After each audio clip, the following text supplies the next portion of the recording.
The days of having a job and building a career and worked for 30 years and had a great retirement, and those days are over. I watched all that crumble. I would much rather volunteer my financial resources to someone who I know is aligned with me in some way. I'm part of this community, even if I don't know them. This is the trap. All of that stuff, more is better, more is better. And if you live out of more is better, then what you have is never enough. If you're going to save or invest, or however you want to frame it, in something, are you going to do it in Bitcoin, or are you going to do it in something else that is much more manipulable and completely within the confines of the system? In today's world, you have to be willing and able to think for yourself and to search out the sources that make sense and to trust your inner knowing about truth and question everything.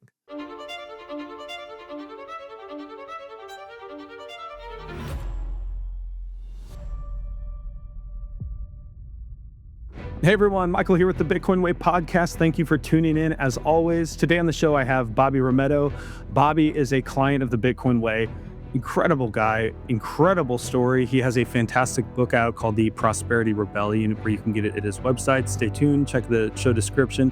We have a fantastic conversation about his awakening to the fiat slavery system, how he found Bitcoin, and everything that transpired in between. Just an incredible story. You are really going to love this one.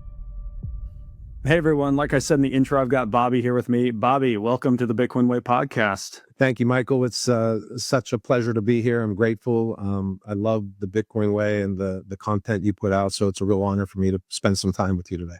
I really appreciate that. We're going to have a good conversation. So I am one of the probably a relatively small handful of people who have officially read your book, The Prosperity Rebellion.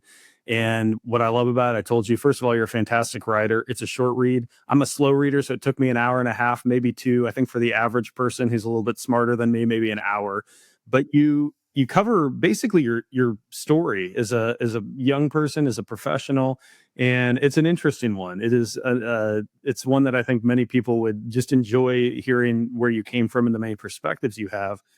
I want to start though with a particular book that you read that changed your view on the system in which many of us find ourselves, and that is The Creature from Jekyll Island, and how that transformed your beliefs about our world and how it led you down this path toward trying to create a Bitcoin before there was Bitcoin. So why don't you tell me about The Creature from Jekyll Island, where you were at in your life and the influence it had?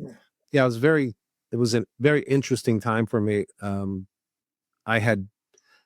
I've been a kind of a founding member of a company called Home Investors of America, a real estate investment franchise. The brand is We Buy Ugly Houses. My family, we moved to Kansas City, the Midwest, and opened an office there and started buying houses. The model was buy old beat up houses at a discount, rehab them, resell them, originally with owner financing to people that couldn't get a bank loan. And the business was good.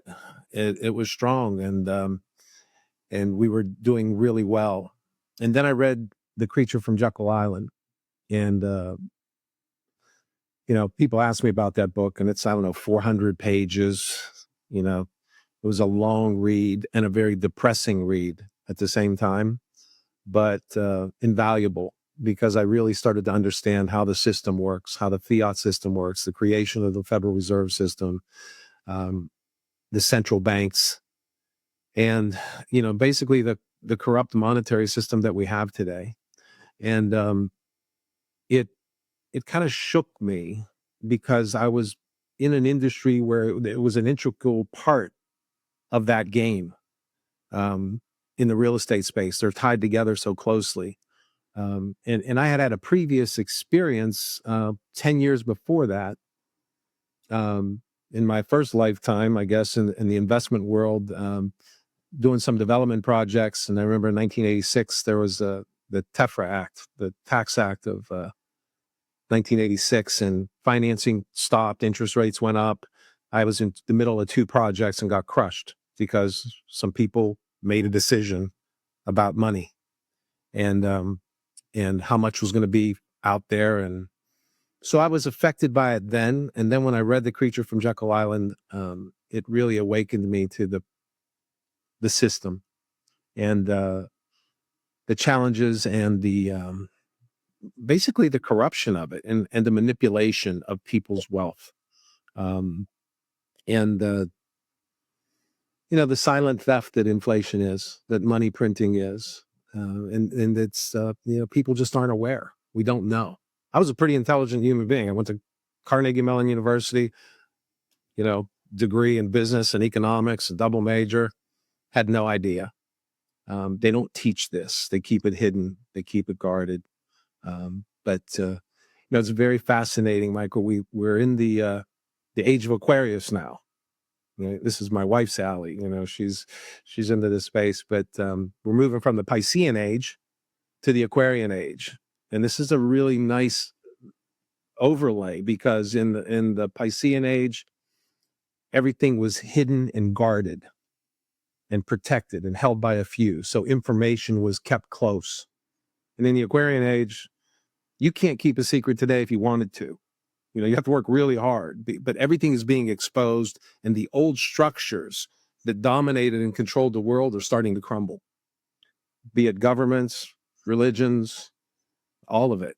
So this is just kind of an expansion of that into money, and Bitcoin does that. It's Yeah. So, and so you were sort of at the forefront of understanding this, because there are many people today, and maybe it's just the world in which you and I sort of operate now. We tend to see people awakening, and it's harder for me to recognize if that's a broad shift in thinking, or if it's just because I'm surrounded by Bitcoiners and that's sort of my online community and the people I work with. But when you read The Creature from Jekyll Island, you got involved in a couple of projects subsequently. Could you explain I think the Liberty Dollar for me is probably the most interesting. I would be curious to hear how you got involved in that and what it was, and maybe just kind of tell the whole story, because it's fascinating. They effectively crushed you in the end. Yeah, when I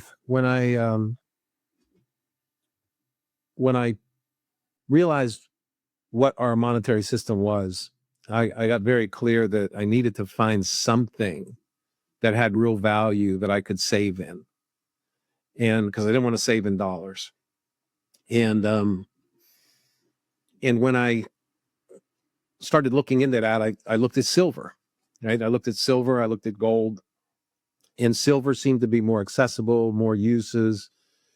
I think I started buying silver, it was around $16-17 an ounce.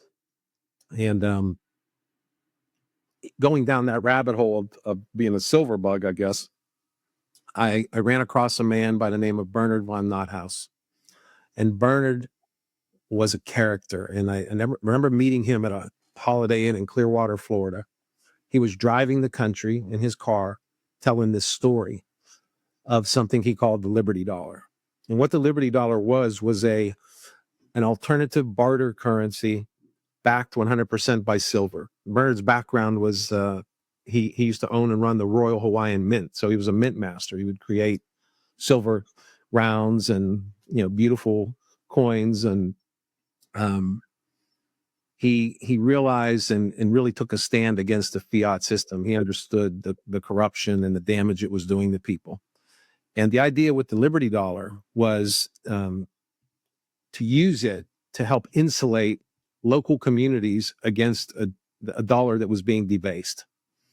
So he set up regional currency officers, of which, when I found out about this, I became one instantly. I said, that's me. I want to do that.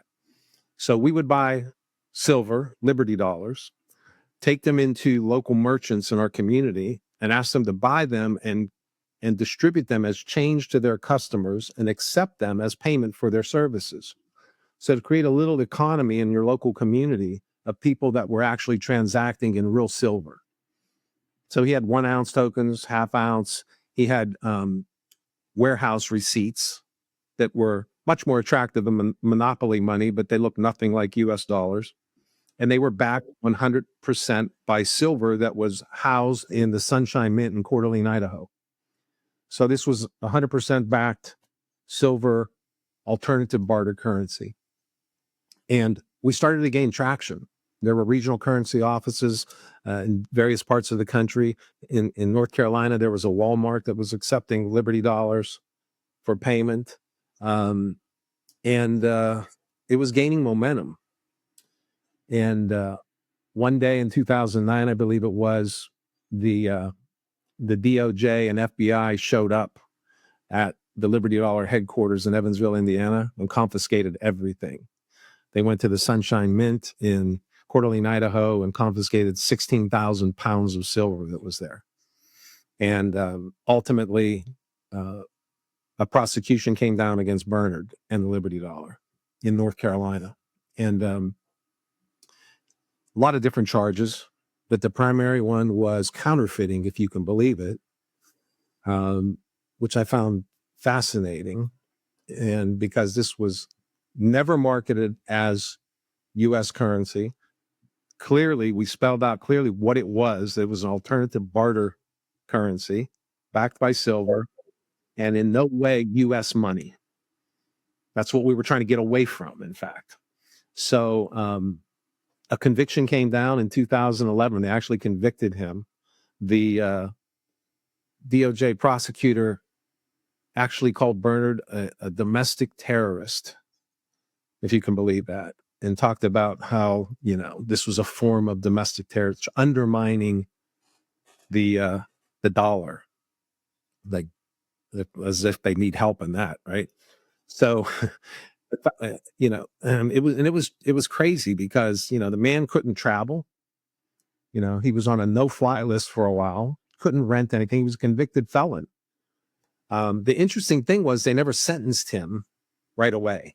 I think it was the longest felony conviction without a sentencing. It was 3 years before the judge sentenced him. And Why do you think that was? well, it was really fascinating. The judge came out. It was the last act before the judge left the bench, was to sentence him, and he sentenced him to 3 years probation. The conviction could have been 25 years. But what he wrote about it was very telling, and I go into it in the book. But he basically said this was a miscarriage of justice. This was a horrible prosecution. That in no way was this counterfeiting. If anything, Bernard and the Liberty Dollar were very clear that this was not U.S. money, and it was just a miscarriage of justice. So he ended up, I think, 6 months probation, and then they commuted it and let him go. But I'm still in touch with Bernard today. And he was a man that was really ahead of his time. And this was another great example of trying to fight the system from within the system.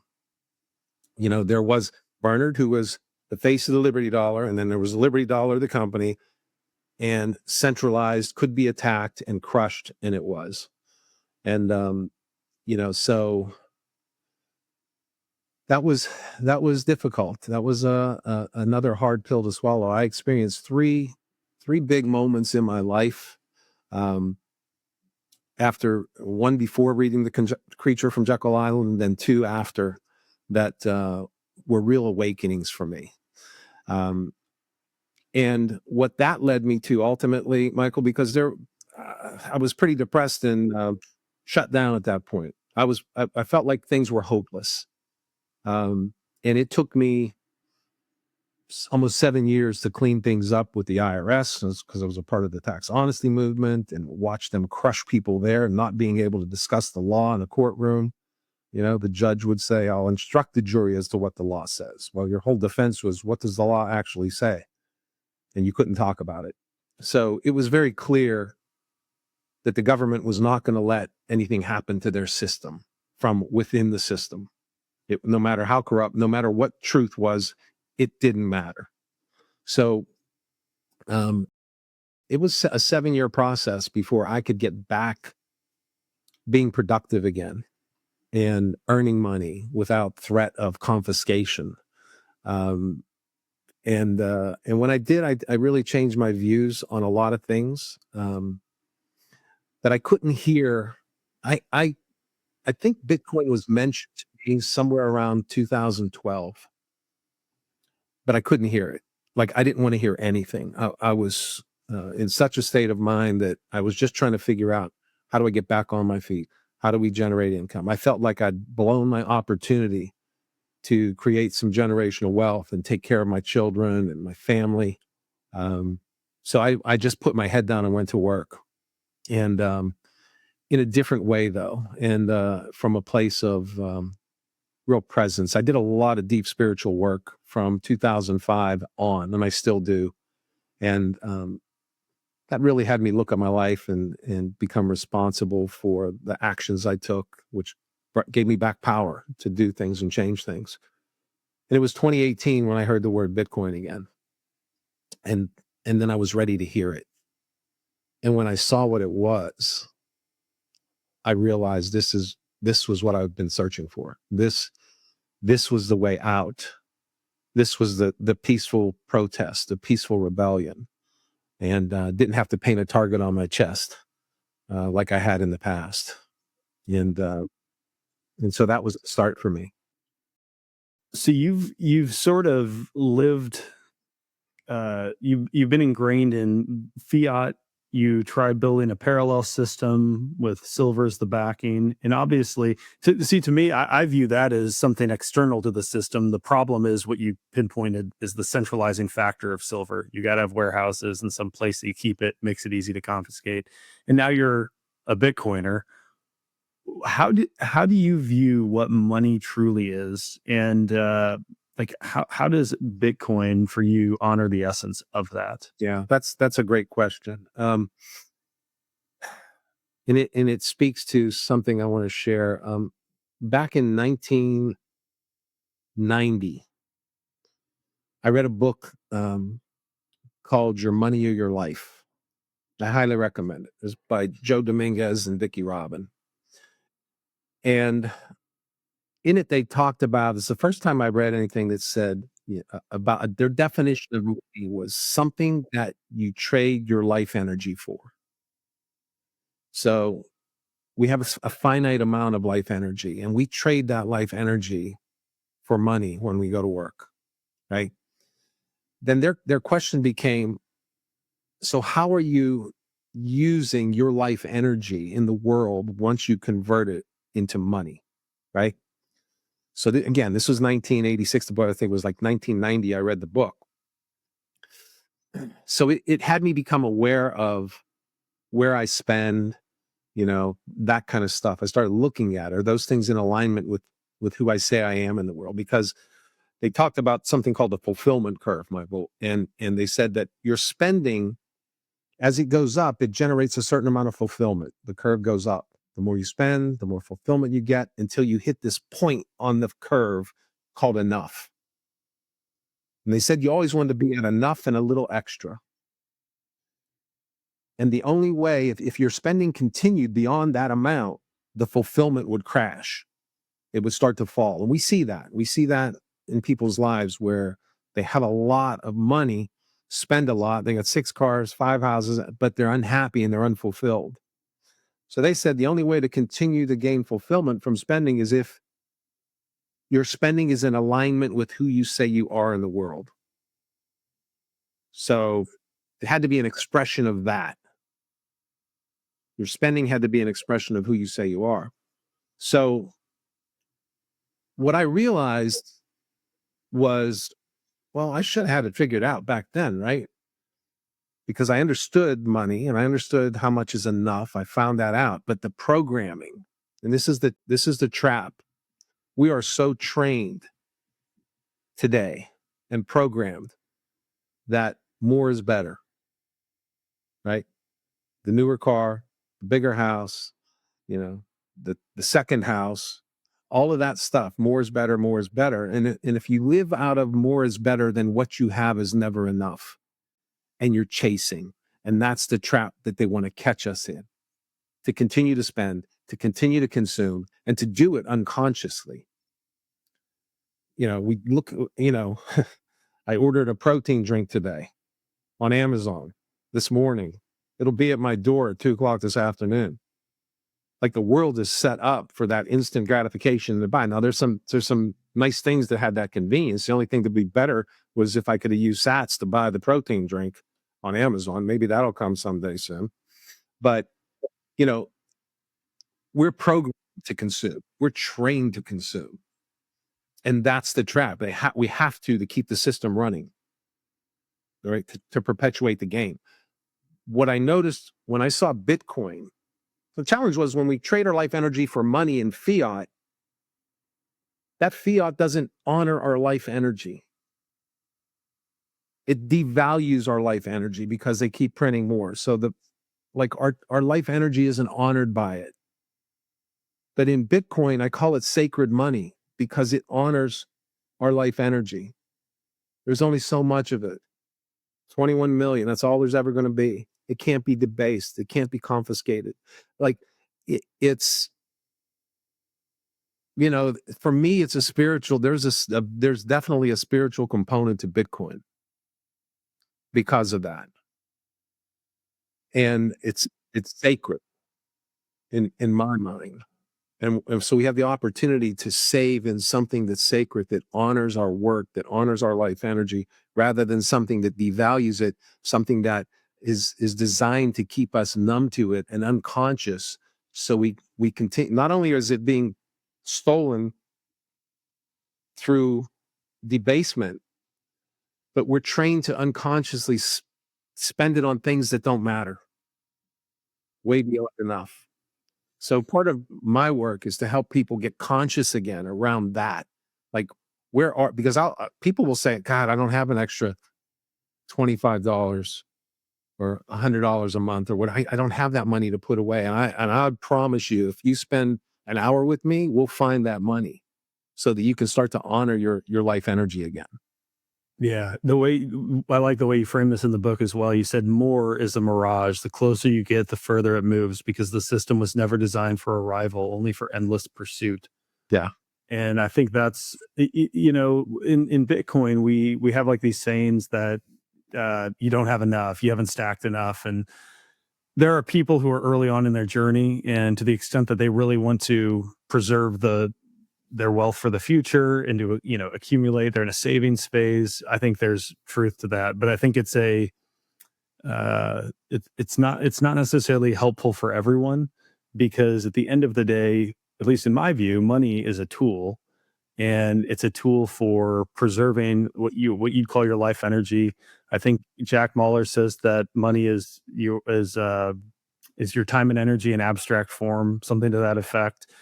And however precisely you frame it, it's what you're exchanging your time for when you're working. And there comes a point when you you should have enough, and you do have enough, whether you begin to appreciate it or not. In my experience, the beauty of Bitcoin is you begin to it makes it much easier to recognize when you're there. It's a process figuring that out, because you have been conditioned for so long, like most people, to think that there is more on the other side. The grass is greener. If I just could accumulate, what have you. But I think at the end of the day, for me at least, and it seems to me like this is a lot of your thesis here, is that Bitcoin, it rewires the way that you view the world, and you view what is necessary in your life, and it helps you to prioritize and focus on the things that matter most. Is that maybe a way of summarizing a bit of what you're getting at here? Yeah, for sure. I think that, and again, that ingrained uh, way of looking at wealth and money through fiat that's a tough one to break. I love what Tony said the other day. I was listening to him on some podcast, and he said, look, if you're caught on the number, and you look at 0.03 Bitcoin or 0.004, whatever you just bought, and it's like, oh God, I'll never get there. He said, stop thinking it in terms of Bitcoin and look at how many sats you have, right? If you like a big number, look at sats instead of the BTC, right? Bitcoin's 100 million sats. So like it'll start to shift your thinking around the number anyway. But we've been so trained to look at that number, right, as a measure. And it's really about what is our purchasing power. Right? It's about that. It's about how have we stored our wealth and honored that.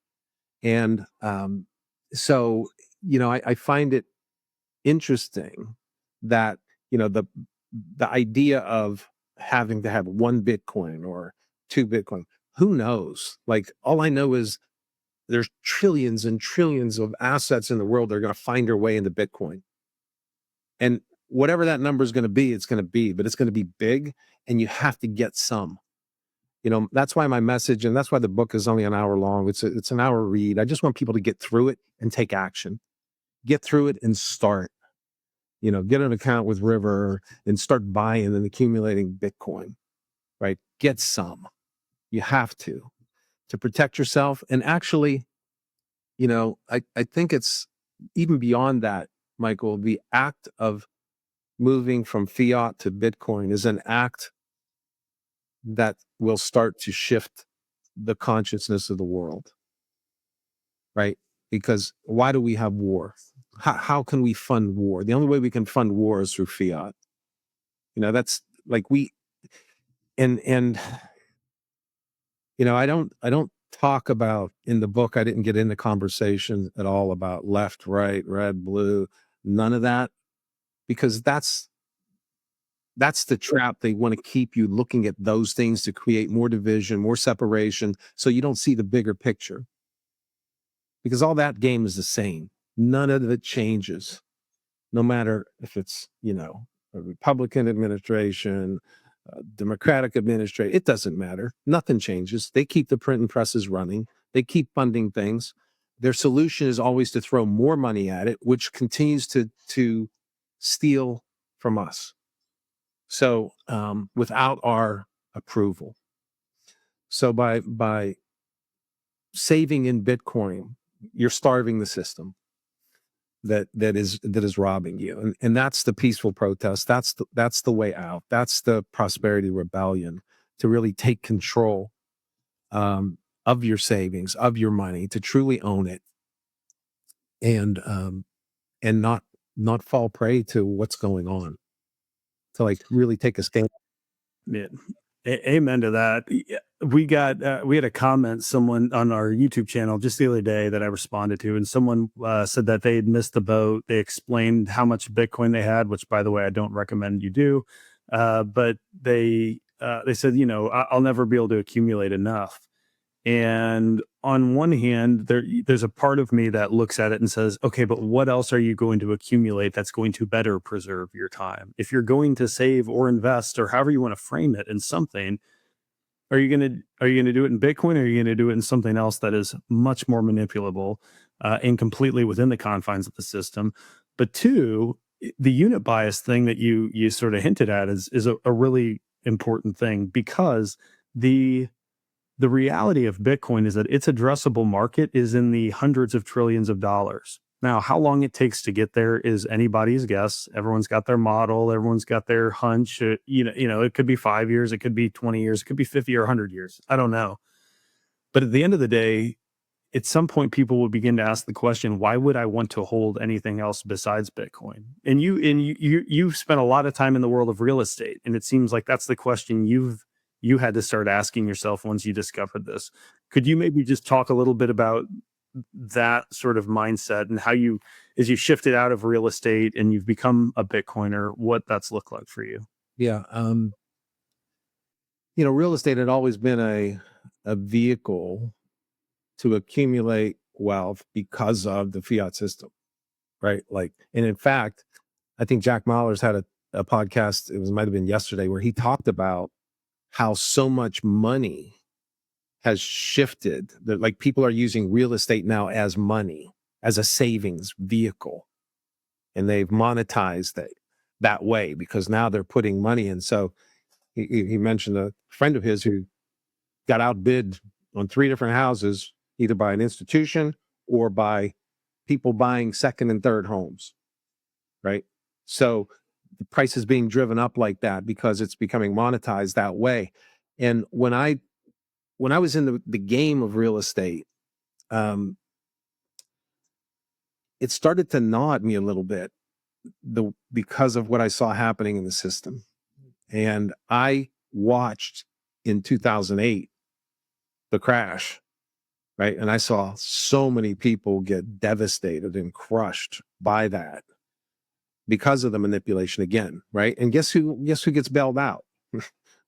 You know, here is, the banks are getting bailed out. And where does that money come from? Us. People don't see that. So like I've rented for the last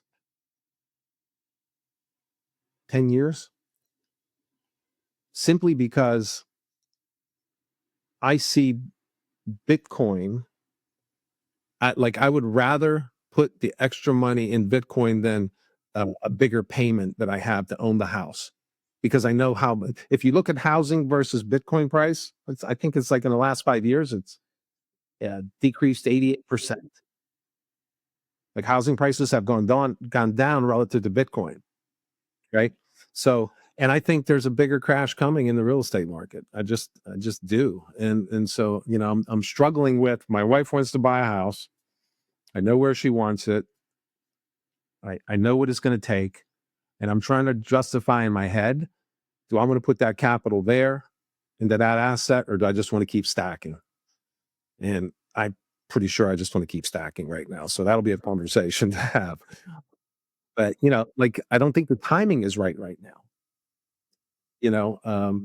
So for a number of reasons, but to move into, I think that's one thing about me.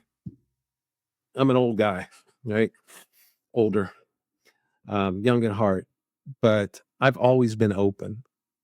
I've always been open to learn and study and uncover and look for a better way. I've always been a self-directed thinker. Really didn't care what anybody thought.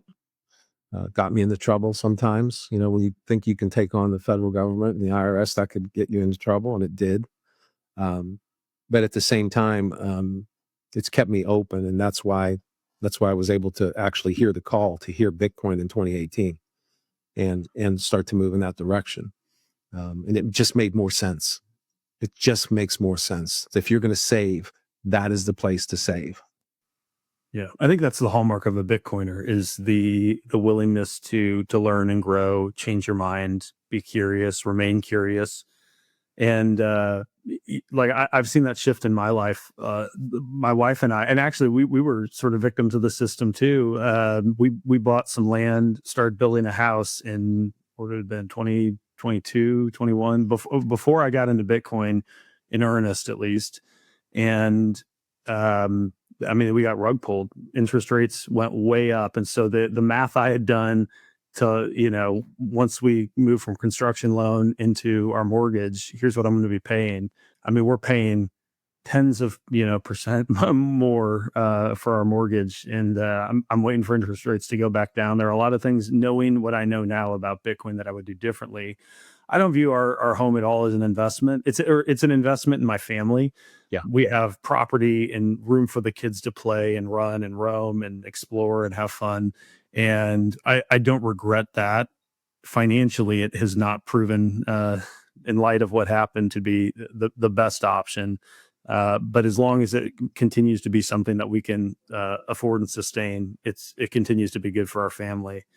You threw out an interesting term there. You said self-directed thinking. Could you talk a little bit about that? What do you mean by that? And I think you told me offline that you find this to be the new financial edge that people can have. Yeah.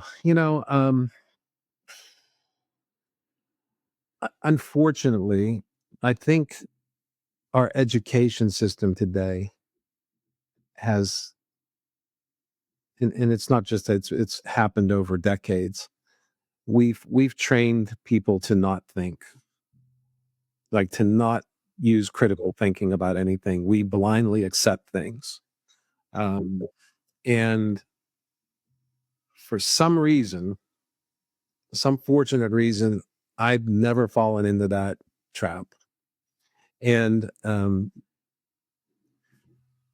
think it was probably when COVID hit that I really started to have compassion for people because I could see how strong the programming is, how strong that if somebody says something on TV, it's just accepted. And like, this is again not a left or right, because people blindly accept what they see on CNN, and people blindly accept what they see on Fox, and it doesn't matter. They're not thinking for themselves. And in today's world, uh, you have to be willing and able to think for yourself, and to search out the sources that make sense, and to trust your inner knowing about truth, and question everything. Like, I've always done that, and I always say, when I went through my trials and tribulations with the federal government, and the IRS, and those battles, I put my kids through a lot. I put my family through a lot. It was a painful time. I became a really angry man because of the injustice I saw. And, through the deep work we've been able to do together as a family, healed all that. But one of the things that I'm most proud of, I think, with my children, is they all are self-directed thinkers. They don't accept anything at face value. They study, they investigate, and they listen to that part of themselves that just knows. There's a part of you, that intuitive space that you have when you really slow down, that resonates with truth and feels off when it's not. So to me, that's the edge. Like, when you can slow down and really pay attention to what's going on in the world, and check in with yourself. Does this feel right? And actually do some investigation rather than blindly accept. Um, that's an edge today, because so many people don't. And if anything, my work today is to help people wake up to that part of themselves that knows, to get them to slow down and to think rather than to blindly follow anything. And that that's it's becoming critical to be able to do that in today's world. Um, And I think it even more so into the future. I agree with you, because I think as we migrate away from fiat into onto a Bitcoin standard over time, the people who are going to best serve society, bring value, and justify being paid in a scarce form of money like Bitcoin are going to be the people who are curious, ask questions, and think for themselves. There's probably a case to be made that on a fiat standard, picking your tribe and falling in line might serve you, but that's becoming being tribalistic is a less useful skill now and into the future, from what I can see, than it has been historically. for sure. Like I said, that we're in that Aquarian age where those old structures are falling apart, right? Like the days of having a job and building a career and being with, I grew up in Pittsburgh, that US Steel job that was great. And you worked for 30 years and had a great retirement, and those days are over. I watched all that crumble. And you know, it takes somebody's you have to be able to think on your feet and move with the changes that are happening in the world. Technology is moving so fast, that if you can be aware and learn how to use it, and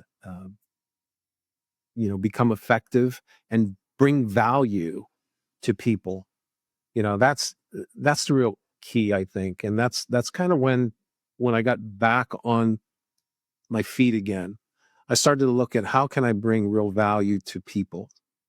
um and fortunately, I was able to find mechanisms that allowed me to do that with people. So um you know in the book, I talk about presence. I talk a lot about that. And I had one of my mentors use said these two words, and if it's all I ever remember he said, I'll remember these two words. He said, presence heals. And the power of being able to be present with another human being. And I think this is going to become critical in the years to come, because there's going to be a lot of people in a lot of pain. Unfortunately, I don't see how this shift or transition is going to happen without some people struggling in a big way. And Michael, I love what you said when we first talked. You talked about if like one family member in a family unit can become a Bitcoiner, and if at least they'll be able to help the people that they love and care about. And I agree with you 100%. So I think it's going to be important for people to connect with each other, to be present with each other. And just in the act of doing that, it will be healing. And when times get tough for people. Yeah, it's for me, that's really the goal for what I do is, and the reason we put out this content and share the message of Bitcoin is because in my experience, it's very hard to break people free of the thinking that they've done for 20, 30, 40 plus years. And for anyone, no one was listening in on our first conversation, but yeah, it's my belief that you may well be the only Bitcoiner in your family or in your group of friends, and take self custody, run a node, keep stacking, keep learning, keep digging deep, because I think there is a point in the future where a lot of people begin to turn to the individual in their life who made these decisions, dug deeper, stayed curious. I've got a question for you, though. This is a selfish one, but you said one of the things you're proud of with your kids is that they're self-directed thinkers. This is so. My quick background is 3 years ago, I was a very different person before I found Bitcoin. I had picked my tribe. I was, Mr. Patriot, and I believed all these things that I was 100% convinced would never change in my life. I was completely dug in. And, sure enough, you study Bitcoin, you go down these rabbit holes, you learn how the world really works. You read The Creature from Jekyll Island, you read the Bitcoin Standard, and everything begins to change. And so we're homeschooling our kids now.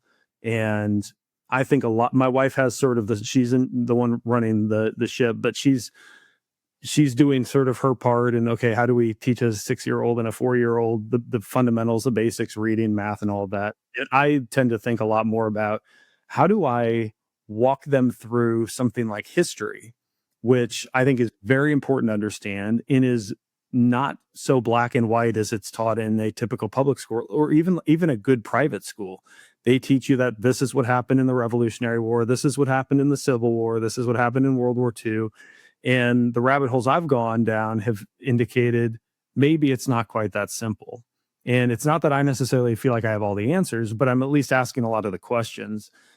Was there something you did intentionally to guide your kids through that process? Or were you just really lucky? It's it's not that complicated, I don't think. Okay. I think who you're being will teach your children more than anything. Um, I'll give you maybe the best story I can share about that was I carried a lot of guilt after the experience I had and the loss that we took, and pretty much lost everything, and it was a lot. Um, and in I think it was 2014, we were in a family experience with my wife and children and the facilitator. It was kind of just a conversation session, and she had each of us say, if there was one thing we could give each person here, what would it be? Right. And my oldest son, who probably took more of the brunt of my anger at that time than anyone, um, he's very thoughtful, and he's thought for a minute or two, and he looked and he said, I would give my dad the ability to forgive himself. He said, because he's my hero, because of what he did and what he stood for. And that was like the most freeing thing I could have experienced, was for him to say that. So it's less about what you're teaching and more about how you're living, I think, that will open something up for your kids, that will allow them to think differently than everybody else does. Because Michael, you're different than everybody else. Just how you're perceiving the world and how you're moving through it now, um, is enough. Like, and you're uncovering things and learning things. You had somebody on a couple weeks ago talking about who was homeschooling their children. I remember listening, and I thought, how cool, like how he's doing that. And you were like, oh, I think I'm going to incorporate some of that, right? So you're open and you're learning and you're discovering. And my recommendation is just keep being you, live you. Um, and that example will be more powerful for your children than any lesson. That's the lesson that you want them to get. Well, thank you for that. That is incredibly helpful, and maybe a good message too for anyone to hear, because my one of my biggest concerns for myself, it's not a concern that I have so much anymore, because I think I'm just so interested in learning and uncovering the more truth as I go.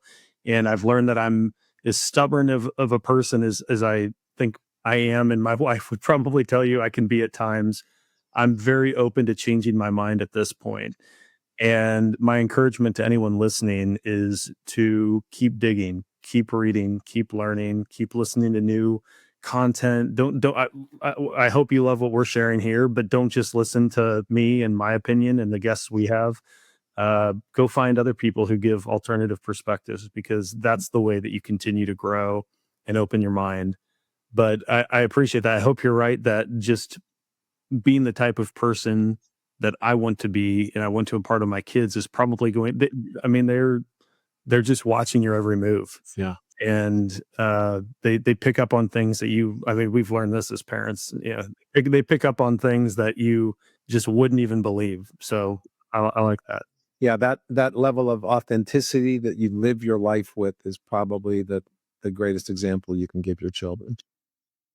Yeah. So, Bobby, you mentioned, I think in our previous discussion, you talked about how the fiat system enslaves even quote unquote successful people. Um, I think there are a lot of people who would take, to some degree, would take issue with that comment. I think I understand what you're saying, but there are obviously people, the Cantillon effect, for example, people at the top who benefit immensely, but even, more normal, successful people who are buying those second and third vacation homes and rental properties, and it looks or feels like they're winning. Could Yeah. you maybe elaborate on what you mean by that? Yeah, I think that's really what I'm speaking to. I think that's the trap, right? Because they're unconscious around how they're using their life energy in the world once they've converted it to money. And that creates a pressure to continue to perform rather than slowing down enough to say, who am I? Why am I here? What is my purpose? Right? Like I said it, like in your money or your life, they say, like, unless money becomes an expression of who you are. This was a great line. Unless money becomes an expression of who you are, you will never have it. It will always have you. And so a lot of those people who look successful financially are still caught in the trap. They're on the treadmill. They've given up choice because of the programming that's so strong. They don't get to slow down and really check in with themselves and say, how do I want to express myself in the world? Like, what difference do I want to make? What contribution do I want to make? Like, so, that's the trap. I always, and the other piece too is, like, I always say you can study and understand the spiritual laws of prosperity, right? You can understand all of that. But if you're trapped in a system that doesn't honor your life energy, it doesn't matter. You're falling behind.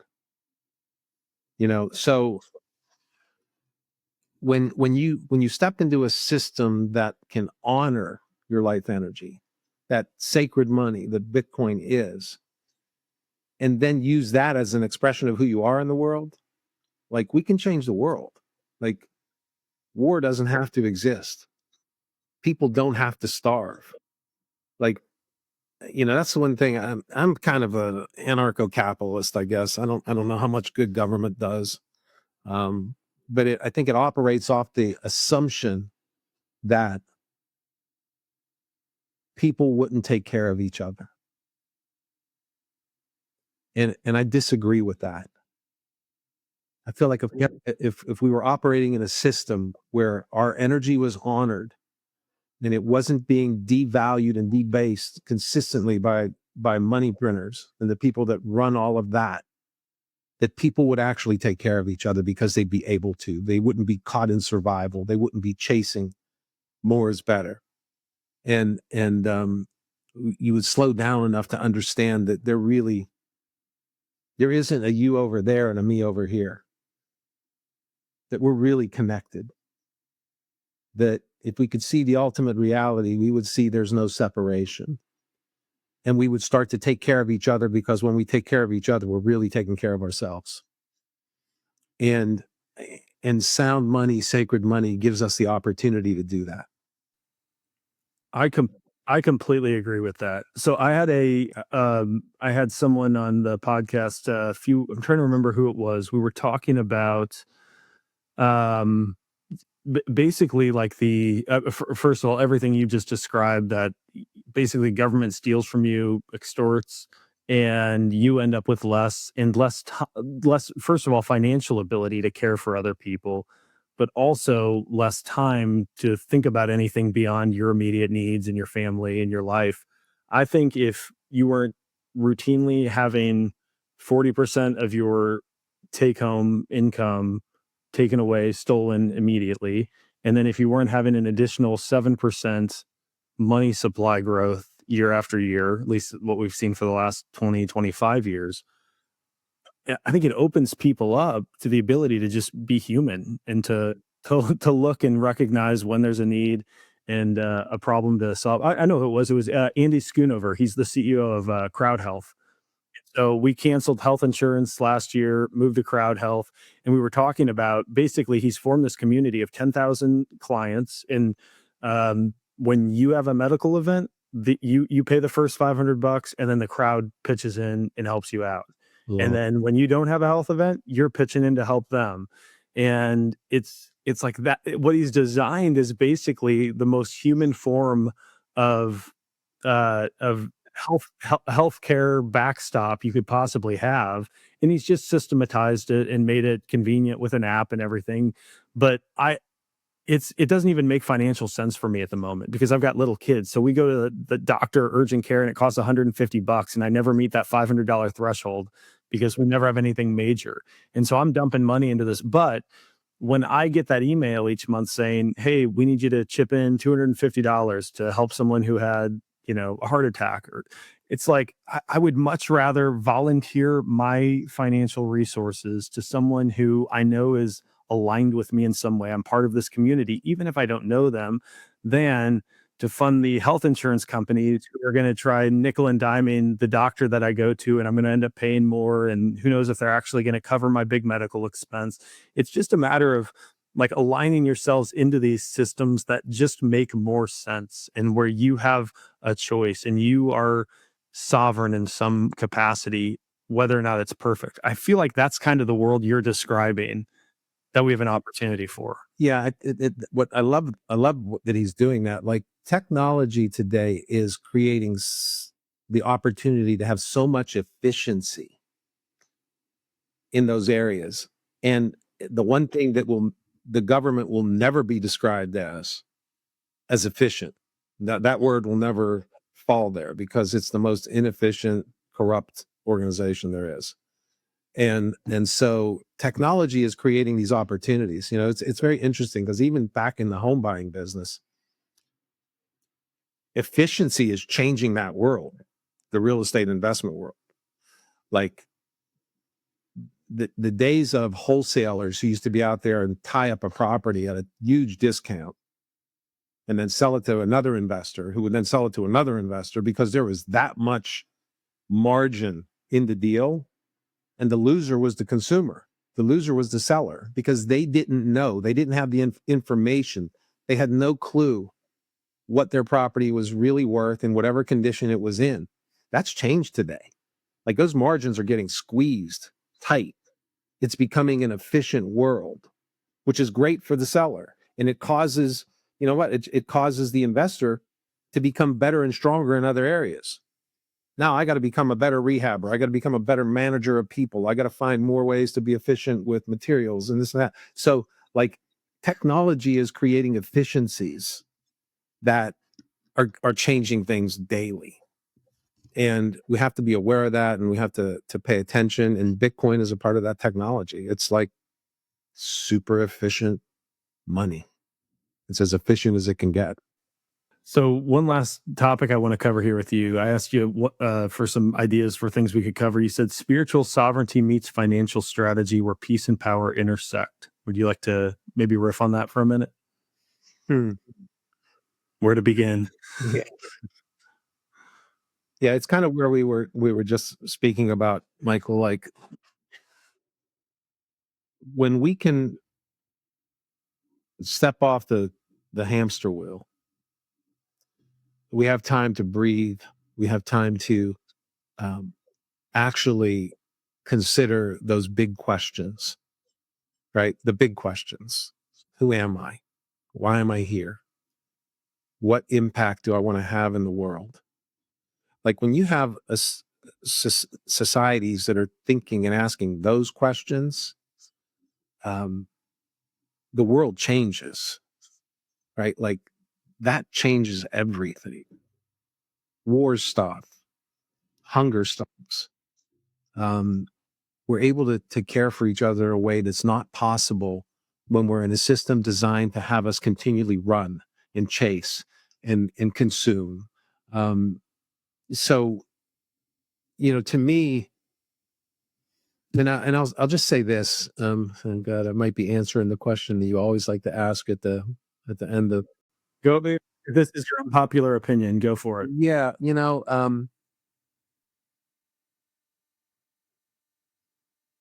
a lot of Bitcoiners are in that mode of, if we just change the money, change the world, right? It'll fix everything. Um, I don't necessarily agree with that. I think Bitcoin is a tool. It's a great tool. It's a great start that will give people the opportunity to slow down. But we have to transform. As human beings, we have to shift. If we change the money, it will give us an opportunity to slow down and step off the hamster wheel so we can shift, but we still have to do the work. We still have to start to see the world differently. We still have to start seeing connection rather than separation. Like, the conversations that divide us need to start to fall away and disappear. And we have to start seeing another human being for who they are, which is just another human being, which is really a part of me, you know, no separation. Like I always say, if we could see ultimate reality, we would see that we're all connected. The trap is, a lot of people in Bitcoin are like, get attached to a number, go up, and they see their wealth go up, and they puff up their chest, and it can create more separation than connection if we're not doing our inner work, if we're not shifting who we are and how we see the world, and understand that, you know we're the ones that get to make the change. I've done a lot of work in the last 10 years with people around trauma and healing trauma and the generational trauma. The beautiful thing is, people doing that work are awake enough to heal all of that. Like, when you do that work, Michael, you change that for your children. So you affect it forward and backward because you alter all of it, because you change how you see the past as well. And that creates an opening for those people. And it's like that with money. Like, we're the ones awake enough to take action now and start to stack Bitcoin. Like, so there's an obligation with that. I feel like there's an obligation to share it, to communicate it. And for me, it's a different place, because when I was a warrior trying to fight the system from inside, it was a war. I would get in people's faces and ask them and yell at them to wake up to what was going on. That doesn't work. And with Bitcoin, I don't have to do that. It's just an invitation. So I'll keep inviting people. I'll keep sharing with people. And if they will or they won't, they might not today, but they might tomorrow. It's all good. It's all their path. But I feel like I have an obligation to share and to support and serve when I can, however I can. And so that's kind of what I'm up to. So it's not just change the money, change the world. We have to change. We have to change ourselves in how we view the world and how we see people and how we see each other. I think 12, 18 months ago, I was one of the ones peddling some of these tropes and saying, fix the money, fix the world, and that's it. A dear friend of mine who's actually a client of the Bitcoin way I've gotten to know well, and he and I are in sort of constant communication, has really opened me up to ignoring some of the petty, noise that we throw out there, and aligning me with this notion of human action is required. Bitcoin will help to align incentives, but at the end of the day, it requires that we as people take steps in the right direction. And honestly, he's been an inspiration for me, and a lot of the things that we're doing is what I think about homeschooling and canceling health insurance, things that felt like huge decisions at one point in time. If not me, then who? And if I can convince one other family or one other group of friends to begin taking these actions, adopt Bitcoin as their savings vehicle, opt out where they can, get their, instill self-directed thinking into their children. Those are the things that I think those are the ripples and the impact it's going to have long-term, I think, are hugely important. So I agree with you. It's going to be an unpopular opinion for many people who have said, fix the money, fix the world, on repeat for a long, long time. But I could not possibly agree with you more. I think that people change the world. Money is a tool in that fight for a better world. Thank God we have a money that is sacred today. We have that opportunity to use that instead of garbage. Yes. Basically. Bobby, is there anything that we have not covered that you were hoping to touch on? Well, or anything you'd like to close with? I'm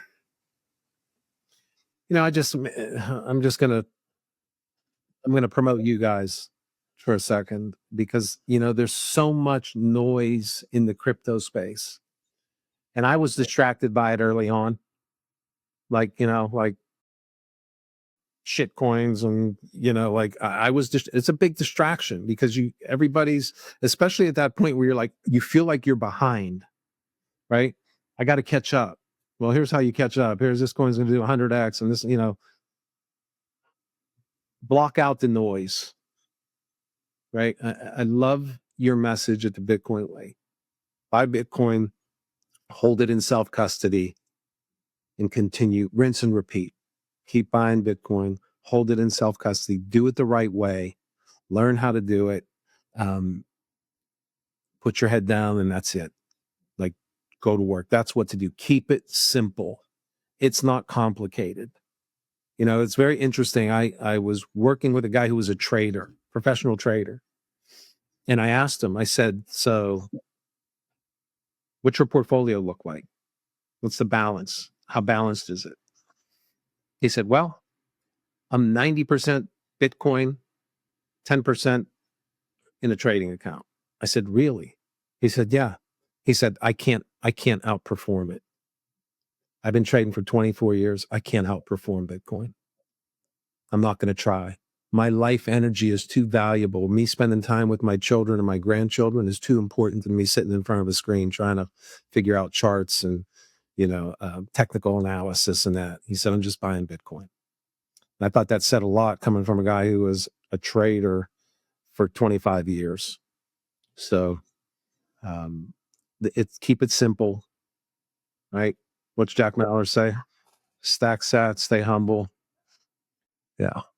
Amen. So I think that's a great way to wrap it up. Why don't you, Bobby, tell people where they can find you, where they can read your book? Yeah, the book's available at theprosperityrebellion.com. If you want to shoot me an email, Bobby at theprosperityrebellion.com. I'm happy to connect with you, talk. share whatever I can. That's why I'm here. Perfect. Well, Bobby, I would encourage everyone to read this book. It's a great read. It's a fast read, very fun, very interesting. You've got a fantastic story. Thank you so much for taking time to come on today. Thank you, Michael. Take care. Peace. Cheers. And that's a wrap again. Hope you enjoyed my conversation with Bobby. I know I sure did. Go check out the Prosperity Rebellion. Check out his website. Again, there's going to be a link in the description below. And of course, if you need help taking your Bitcoin into proper 100% self-custody, go to thebitcoinway.com/podcast. You can schedule a free 30-minute consult with a member of our team. We can also help you with digital sovereignty, taking control of your online life, protecting your computer, your phone. We can help you set up a privacy phone, and we have an incredibly popular Plan B residency option.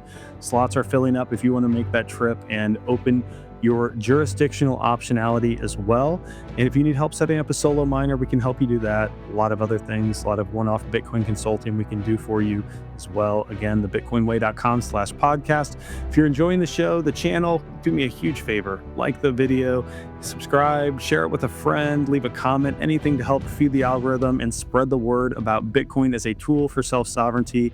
And until next time, stay safe, stay sovereign, and remember, the yield on Bitcoin is freedom.